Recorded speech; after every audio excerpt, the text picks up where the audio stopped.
Las curvas están presentes en la vida cotidiana de toda persona, a cada paso, en cada lugar. Quizá usted no le está prestando atención, pero las curvas están ahí. Cuando uno hace un regalo, cuando emprende un viaje, o cuando festeja la victoria de su equipo favorito. Las curvas están ahí. Lo que hay que hacer es saber buscarlas.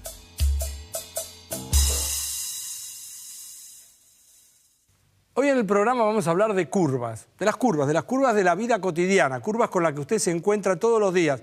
¿Qué es lo que tiene que decir la matemática en cuanto a cómo las describe? Y por otro lado, cómo se generan las curvas. Fíjense lo siguiente, yo tengo aquí a mi lado un cono. Ahora, miren lo que pasa cuando la cámara empieza a trasladarse. Este cono es como si alguien hubiera venido y lo hubiera trozado. Es más que si hubiera venido, alguien vino y lo cortó. Lo cortó con un plano así, lo cortó con un plano así, lo cortó con un plano así. Y también fue cortado por un plano horizontal. O sea, como si alguien hubiera venido y lo hubiera serruchado con algo paralelo al piso. Y ustedes fíjense que se van generando distintas curvas. En el borde del cono van apareciendo diferentes curvas. Miren la que está acá. Esta en particular, si esto estuviera todo bien, esto sería una circunferencia. Es decir, la circunferencia se obtiene cuando uno troza un cono, corta un cono de esta forma, con un plano paralelo al piso. Ahora, todas las curvas que se obtienen a través de trozar un cono con distintos planos, todas esas se llaman cónicas. Y la circunferencia, como ustedes ven, no va a ser la única. Va a depender cómo uno hace el corte. Acompáñenme. Si uno quisiera dibujar un círculo, podría hacerlo con un compás. Aunque si uno no tiene un compás, también se puede arreglar. Lo que puede hacer es clavar un clavo en una madera y rodearlo con un hilo cerrado. Y en la otra punta poner un lápiz. Lo que tiene que hacer después es tensar el hilo y hacer correr el lápiz. La figura que queda descrita va a ser un círculo. Y esto se produce porque, por definición, cualquier punto de la circunferencia que bordea el círculo está a la misma distancia del centro de ese círculo, al que se conoce como foco. Uno se topa con círculos cotidianamente. La boca de un vaso, un disco compacto o las medallas de cualquier torneo de fútbol. Otra de las curvas cónicas es la elipse, la que se obtiene haciendo un corte diagonal al cono, es decir, no paralelo a la base y que además tampoco llegue a atravesarla. Ya que uno tiene las herramientas a mano, agreguemos otro clavo a la madera que utilizamos recién para dibujar el círculo. No es necesaria ninguna distancia en particular, simplemente que el hilo cerrado nos quede lo suficientemente holgado. Cuando uno repite el método anterior, el mismo que usó para el círculo, pero ahora con dos clavos o dos focos, lo que queda dibujada es una elipse. En realidad, cualquier círculo visto de costado es una elipse. Más aún, una circunferencia es un caso particular de una elipse.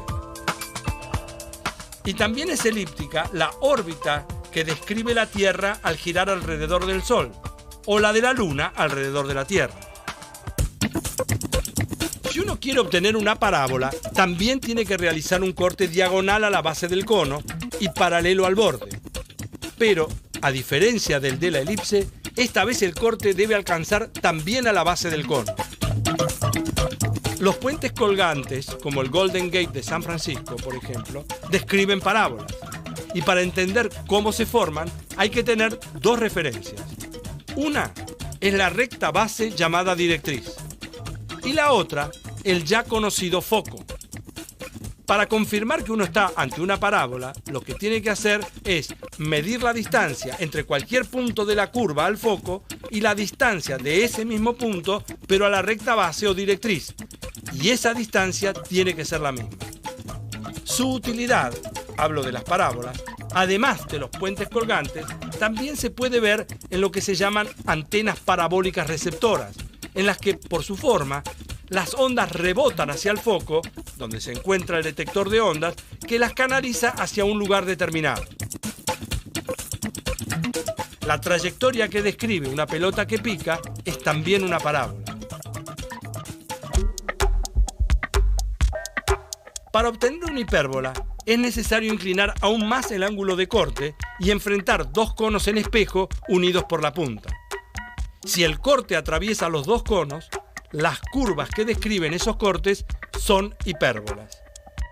Estas curvas son más difíciles de identificar, pero si uno observa bien, las tiene en la luz proyectada por un velador. Como ustedes se imaginan, hay infinitas curvas, infinitos tipos de curvas. Lo que voy a hacer ahora es presentar otras curvas, pero ninguna de ellas va a ser una cónica. O sea, ninguna de ellas va a tener la característica de lo que hemos visto hasta acá.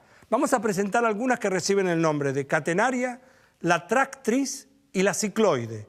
Insisto, ninguna de ellas es cónica, pero las tres tienen características particulares. La catenaria es la curva que se dibuja si uno sostiene una cadena de sus extremos y la somete a la acción de la gravedad.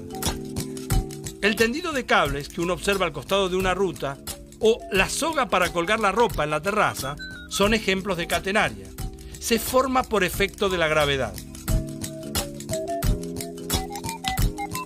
El arquitecto catalán Antoni Gaudí se valió de curvas catenarias invertidas en sus obras, ya que son las que soportan mejor el peso. Vamos a hacer una prueba. Supongamos que usted se sube a una bicicleta y comienza a andar en la dirección oeste, pero gira el manubrio hacia el norte. El dibujo que marca la rueda trasera, desde que la delantera cambia de rumbo hasta que quedan las dos de nuevo en línea, se llama tractriz. Ahora le pido que observe otro fenómeno. Si yo le preguntara cuál es la curva que describe el pico de la rueda a medida que la bicicleta va avanzando, usted quizás se va a ver tentado en decirme que es una circunferencia. Sin embargo, la curva que se puede observar es esta otra, que se llama cicloide. Y hemos visto entonces algunas de las curvas más famosas: la circunferencia, la elipse, la hipérbola, la parábola, la catenaria, la tractriz, la cicloide. Son algunas de las curvas más famosas. Por supuesto, curvas hay infinitas, algunas de tan repetidas se han hecho famosas. Y ahora seguimos en el programa así.